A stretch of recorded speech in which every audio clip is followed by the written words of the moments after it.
আসসালামু আলাইকুম রহমতুল্লাহি ওবরাকাতুহু। সম্মানিত দর্শক, বেগম খালেদা জিয়ার মৃত্যু নিয়ে বিএনপির যারা সাধারণ নেতাকর্মী তাদের অভিযোগ হলো আওয়ামী লীগের কারণে তাদের নেত্রীর একটি দুর্বিষহ মৃত্যু হয়েছে। মৃত্যুর পূর্বে বেশ কয়েক বছর তিনি মারাত্মক অসুস্থ হয়ে পড়েছিলেন। জেলখানাতে অসুস্থতার কারণে তাকে একাধিকবার চিকিৎসা দেওয়া হয়েছে।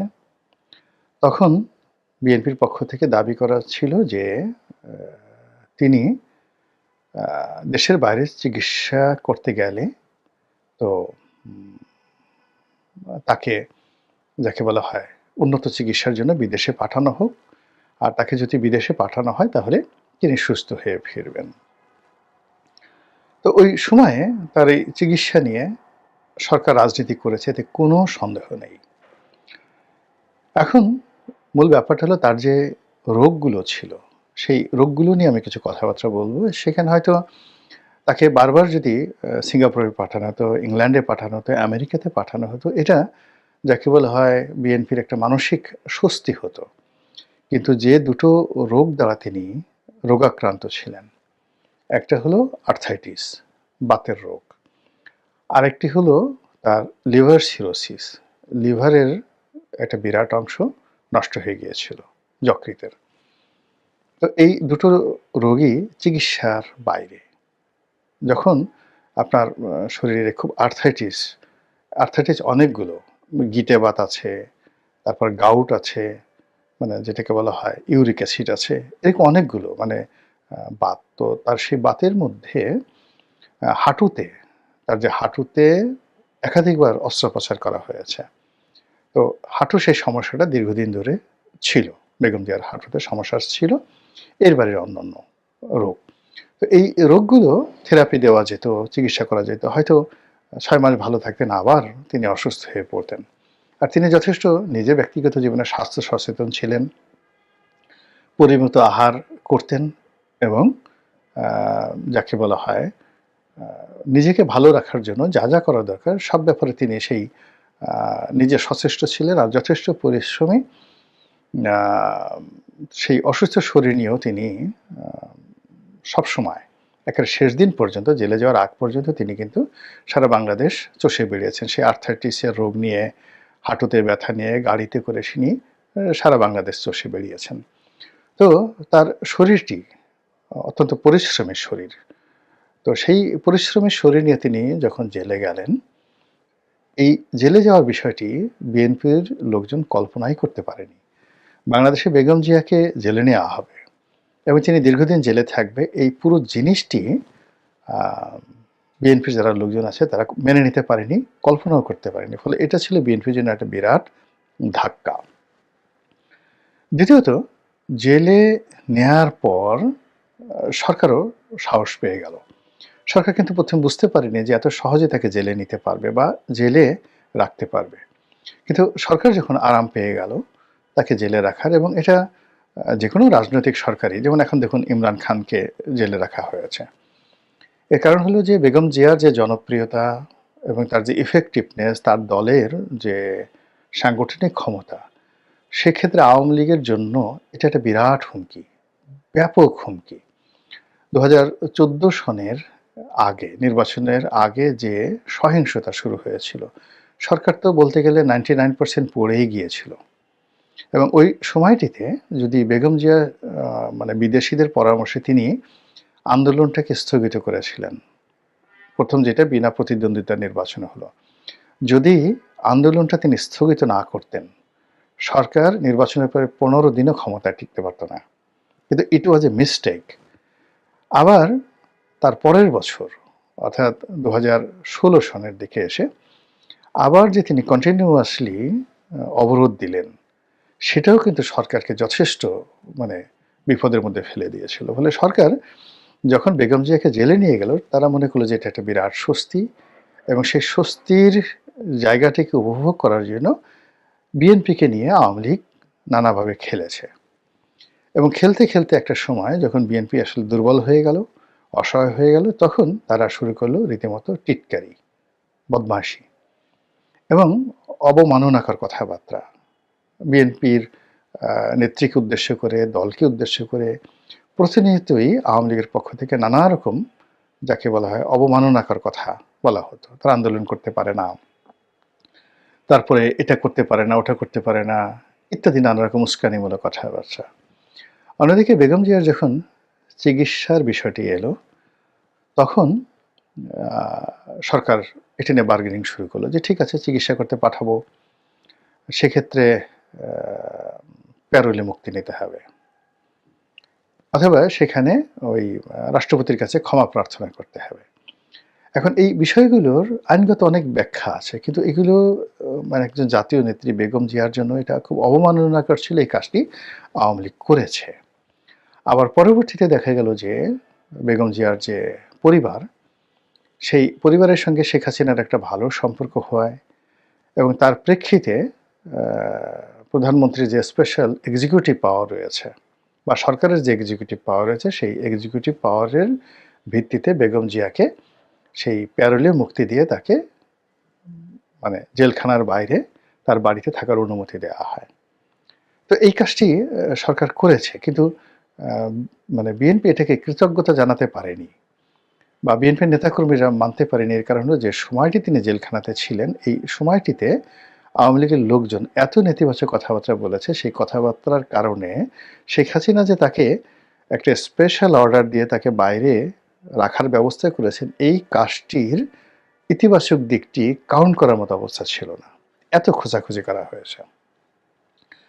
দ্বিতীয়ত তার যে চিকিৎসা, জেলখানায় থাকা অবস্থায় তার যে চিকিৎসা, তো বাংলাদেশে বঙ্গবন্ধু মেডিকেলে নিয়ে চিকিৎসা করা হয়েছে, এভার কেয়ারে নিয়ে চিকিৎসা করা হয়েছে, আরও অনেক কিছু করা হয়েছে, কিন্তু ওই যে বিদেশে যাওয়ার যে বিষয়টি, এই বিষয়টি নিয়েও আওয়ামী লীগ যে যাকে বলা হয় কুটচাল দিয়েছে, আজ পাঠাবো, কাল পাঠাবো। তো একবার বলেছে ঠিক আছে আপনি বিদেশে যাবেন, আর বাংলাদেশে আসবেন না। তো সে কখনোই সেটাতে রাজি হয়নি। আবার পরবর্তীতে সে বিদেশে না, প্রথমে সে বিদেশে এরকম শর্তযুক্ত বিদেশে যেতে রাজি হয়নি, পরবর্তীতে কি শর্তে যেন রাজি হয়েছে, তখন আবার আওয়ামী লীগ আরও একটা বিরাট শর্ত দিয়ে মানে পুরো বিএনপিকে নিয়ে খেলেছে। আপনি যখন একটা বাঘ, একটা সিংহ, তার দাঁতগুলো ভেঙে দেন, তারপরে তার নখগুলো কেটে ফেলেন, তারপর তার গলায় একটা রশি দিয়ে আপনি যখন তাকে সার্কাসে ক্রিয়ানক হিসেবে ব্যবহার করেন, ঠিক তদ্রূপ বিএনপির মতো একটা বড় দলকে আওয়ামী লীগ 2014 থেকে ধীরে ধীরে এটাকে একেবারে একটা সার্কাস্টিক দল বানানোর চেষ্টা করেছে। তারপরে 18 সনের নির্বাচনে নিয়ে বিএনপিকে যেভাবে অপদস্থ করা হয়েছে, ফলে 18-র পরে 19 সাল থেকে একেবারে তার আওয়ামী লীগের পতনের পূর্ব সময় পর্যন্ত আওয়ামী লীগ আসলে বিএনপির মতো দলকে জাসদ, ইনু, ওয়ার্কার্স পার্টি মেনন এবং জাতীয় পার্টির এরশাদ সাহেবের জাতীয় পার্টি বা আনোয়ার হোসেন মঞ্জুর জেপি, এর সাথে ঠিক বড় কোনো দল মনে করেনি, 19-20 মনে করেছে। যাই হোক, বিএনপির জায়গায় ফিরে এসেছে, আওয়ামী লীগ তার কর্মফল ভোগ করেছে, কোনো সন্দেহ নেই। যদি তাদের ভালো কোনো কর্ম থাকে ওই সময়টিতে, তারা হয়তো ভবিষ্যতে পাবে, কিন্তু তাদের যে কুকর্মগুলো ছিল সেই কুকর্মের কারণেই আজকের এই পরিণতি এসেছে। তারা যতই বলুক রাজাকারের নাতিপুতি, যতই বলুক ম্যাটিকুলাস ডিজাইন, যতই বলুক যে তারা নির্দোষ ছিল, যা কিছু ছিল, কিন্তু তাদের এই ক্ষমতাচ্যুতি আসমান থেকে এসছে। তারা যেভাবে ব্যাংকগুলোকে লুট করেছে তাদের লুটেরারের মাধ্যমে, তারা যেভাবে খুন করেছে, পলিটিক্যাল মার্ডার, তারা যেভাবে গুম করেছে, তাদের যে ক্যাডার বাহিনী যেভাবে মানুষের মানে রাজনৈতিক প্রতিপক্ষের জীবন হারাম করে দিয়েছে, ছোট্ট দুটো উদাহরণ নেই। যেমন ধরুন বিএনপির একজন নেতা, তার নাম হলো অদূত ভূঁইয়া, খাগড়াছড়ির খুব নামকরা নেতা, এবং তাকে বলা হয় টাইগার অব দ্য হিল, পাহাড়ি অঞ্চলের সিংহ। তো এইরকম একজন যাকে পাহাড়ি অঞ্চলের মানে সিংহ এবং বিএনপির নেতাদের মধ্যে খাগড়াছড়ি, বান্দরবন, রাঙামাটি, এই যে পার্বত্য অঞ্চলে আব্দুল ওদুদ ভূঁইয়ার মতো এত প্রভাবশালী নেতা আর নেই, আওয়ামী লীগের মধ্যেও নেই। তো এইরকম একজন নেতাকে গুতিয়ে গুতিয়ে আওয়ামী অত্যাচারে এমন একেবারে বিড়াল বানিয়ে দেওয়া হয়েছে যে একটা টেলিভিশন টক শোতে আওয়ামী লীগের মনিরুজ্জামান নামে এক একেবারে জুনিয়র নেতাও না ঠিক, আওয়ামী লীগের একজন যাকে বলা হয় অ্যাক্টিভিস্ট, আওয়ামী লীগের একজন কর্মী। তো সেই আওয়ামী লীগের একজন কর্মী সে আব্দুল উদ্দুত ভূঁইয়ার সামনে এগিয়ে গেল, তারপরে শেষে তার মানে কি বলবো, মুখে যা আসে সেই ভাষায় তাকে গালাগাল করলো এবং মানে মারতে গেল, এবং তিনি মাথা নিচু করে সেই টেলিভিশনে লাইভ টকশোতে বসে থাকলেন। তো এই যে দেখেন যে বিএনপির মনে যে ভয় সৃষ্টি করা, এই ভয় কেবলই মাত্র যে আব্দুল উদ্দুত ভূঁইয়া নয়, এই ভয় মির্জা আব্বাসের ছিল, এই ভয় রুহুল কবির রিজভী সাহেবের ছিল। প্রত্যেকটা বিএনপির নেতাকে ভিতর সন্ত্রস্ত করে তাদের মেরুদণ্ড ভেঙে দেওয়া হয়েছে।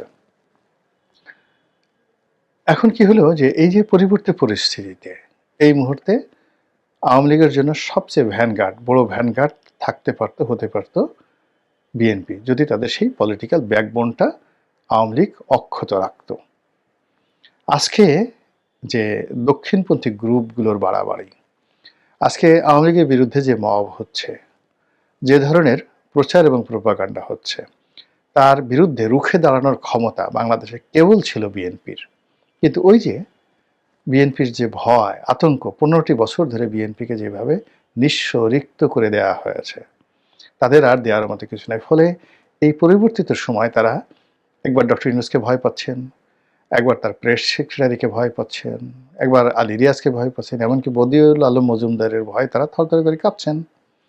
বিপুল জনপ্রিয়তা থাকা সত্ত্বেও, সাংগঠনিক ক্ষমতা থাকা সত্ত্বেও তারা এনসিপির তাদের হাঁটুর বয়সী যারা নেতা রয়েছেন তাদেরকে তোয়াজ করছেন, তদবির করছেন।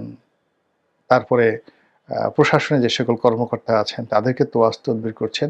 আর তাদের চোখের সামনে যে অরাজনৈতিক কর্মকাণ্ড হচ্ছে, অমানবিক কর্মকাণ্ড হচ্ছে আওয়ামী লীগের বিরুদ্ধে, সেটা তারা প্রতিবাদ করতে পারছে না। কিন্তু একাকী তারা মনে করছেন যে আওয়ামী লীগের উপর যা কিছু হচ্ছে আলটিমেটলি এটা ভবিষ্যতে বিএনপির দিকেও আসবে। কিন্তু ওই যে কাজটি এটা শুরু করেছিল কিন্তু আওয়ামী লীগ। তো যেটা বলছিলাম যে বিএনপির সাধারণ যারা নেতাকর্মী তারা মনে করে যে বেগম খালেদা জিয়ার উপর যে অত্যাচার জুলুম করা হয়েছে সেটা আওয়ামী লীগ করেছে। আওয়ামী লীগ তাকে বিদেশে যেতে দেয়নি, তাকে চিকিৎসা করতে দেয়নি, ইত্যাদি ইত্যাদি নানা কারণে তার এই অকাল মৃত্যু হয়েছে। এবং তিনি দীর্ঘদিন যে রোগাক্রান্ত অবস্থায় তার শরীর বিকৃত হয়ে গেছে, তার হাত মানে দুটো হাত কুঁচকে গিয়েছে, তার পা বাঁকা হয়ে গেছে, তিনি দাঁড়াতে পারতেন না। শেষ সময়টাতে বিএনপির যারা লোকজন মনে করেন যে কারাগারে তার উপর জুলুম করা হয়েছে, কেউ বলেন তাকে বিষ খাওয়ানো হয়েছে। ইনকিলাব পত্রিকায় দেখলাম যে তারা ইন ডিটেইলস মানে একটা রিপোর্ট করেছে যে কারাগারে বেগম জিয়াকে এমন একটা রুমে রাখা হয়েছিল, পুরনো কারাগারে, যেখানে তিনি ছিলেন নিঃসঙ্গ। যেমন বড় কারাগারে রাখা হলে অনেক লোকজন থাকে, কিন্তু একটা কারাগারে দীর্ঘদিন একজন আছেন, তার সঙ্গে কাজের মেয়ে রহিমা আছে, কিন্তু তিনি নিঃসঙ্গ, আশেপাশে কোনো লোক নাই, কিচ্ছু নেই। তো সেক্ষেত্রে মানে একজন সুস্থ মানুষ এরকম একটা পরিবেশে অসুস্থ হয়ে যায়। মানুষ তো মানুষ ছাড়া বাঁচতে পারে না। দ্বিতীয়ত হলো যে ঢাকা কেন্দ্রীয় কারাগার, যেটা পুরনো কারাগার নাজিমুদ্দিন রোডে, যেখান থেকে রাখা হয়েছিল, তো সেই জায়গাতে যখন লোক থাকে না, জন থাকে না, তখন সেখানে কি আছে, সাপ আছে, তারপরে টিকটিকি আসে, ইঁদুর আসে, চামচিকে আসে, এবং ওটাকে একটা পোড়ো বাড়ি হিসেবে বা পরিত্যক্ত বাড়ি হিসেবে ওভাবেই প্রকৃতির যে সকল কীটপতঙ্গ সেখানে আসবে, এটি স্বাভাবিক। তো ওটা নিয়ে ইনকিলাব একটা রিপোর্ট করেছে যে তিনি যেই রুমে থাকতেন সেই রুমে মানে ইঁদুরের যন্ত্রণায় তিনি ঘুমাতে পারতেন না। সত্য মিথ্যা ইনকিলাব ভালো জানেন, কিন্তু এই যে একটা সেন্টিমেন্ট, সেই সেন্টিমেন্টটা কিন্তু এই সময়টাতে তার মৃত্যুর পরে পত্রপত্রিকাগুলো আওয়ামী লীগের বিরুদ্ধে খেপিয়ে তুলছে। দ্বিতীয় হলো যে স্বয়ং আইন উপদেষ্টা ডক্টর আসিফ নজরুল তিনি প্রেসের সামনে এসে খালেদা জিয়ার মৃত্যু নিয়ে যে বিবৃতি দিয়েছেন, তিনি এই মৃত্যুটিকে মর্মান্তিক বলেছেন, এবং তিনি স্পষ্ট করে বলেছেন যে এই মৃত্যুর জন্য আওয়ামী লীগ মানে সাবেক ফ্যাসিবাদী সরকার তারা দায়ী এবং তারা বেগম জিয়াকে বন্দী করে তার সঙ্গে যে অমানবিক আচরণ করেছে, কুচিকিৎসা দিয়েছে, পর্যাপ্ত চিকিৎসা দেয়নি, এমনকি উল্টো চিকিৎসা মানে কুচিকিৎসা দিয়েছে, ফলে তার এই অবস্থা, দুরবস্থা তৈরি হয়েছে। তো এই যে একটা ন্যারেটিভ তৈরি করার চেষ্টা করছে, এটার মূল কারণটা হলো আওয়ামী লীগ এবং বিএনপি যে বৃহৎ দুটি রাজনৈতিক দল, এর মধ্যে যত সংঘাত হবে, সংঘর্ষ হবে, ততই তৃতীয় পক্ষ, চতুর্থ পক্ষ, পঞ্চম পক্ষের সুবিধা হবে। যেভাবে শেখ হাসিনার যখন সুসময় ছিল, আওয়ামী লীগের সুসময় ছিল, তাকেও কিন্তু বেগম জিয়া সম্পর্কে, তারেক রহমান সম্পর্কে নানা রকম কথা বলে যে, এই ২১ আগস্টের গ্রেনেড হামলা তো বিএনপি করেছে। তারপরে শেষে এই করেছে, এই করেছে, নানা রকম মানে কথাবার্তা বলে শেখ হাসিনার মনে যারা বিষ তৈরি করেছে আওয়ামী লীগের আশেপাশের লোক, সেটি শেখ হাসিনাকে কতটা বিপদগ্রস্ত করেছে সেটা এখন শেখ হাসিনা বুঝতে পারেন কিনা বা তার আশেপাশের লোক বুঝতে পারেন কিনা আমি জানি না।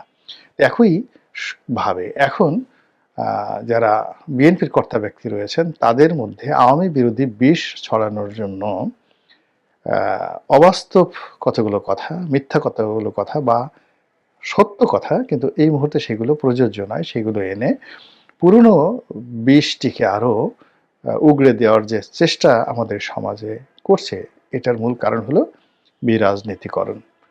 তো দুটো রাজনৈতিক দলই অভিজ্ঞ, সেখানে অনেক জ্ঞানীগুণী ব্যক্তি রয়েছেন, যারা নেতৃত্বে রয়েছেন, তারা অসংখ্যবার বিপদে পড়েছেন। কাজে এই ধরনের পরিস্থিতিতে তাদের কি করা উচিত সেটা তারা ভালো বোঝেন, জানেন, এটি আমি বিশ্বাস করি এবং তারা এই ধরনের পরিবেশ পরিস্থিতি আরও সুন্দরভাবে মোকাবেলা করবেন যেন অতীতে যা কিছু হয়েছে সেটি যেন, মন্দ যে কাজগুলো অতীতে হয়েছে সেটির একটিও যেন ভবিষ্যতে না হয়। মহান আল্লাহ আমাদের সবাইকে হেদায়েত দান করুন এবং হেফাজত করুন। আসসালামু আলাইকুম ওয়া রাহমাতুল্লাহি ওয়া বারাকাতুহু।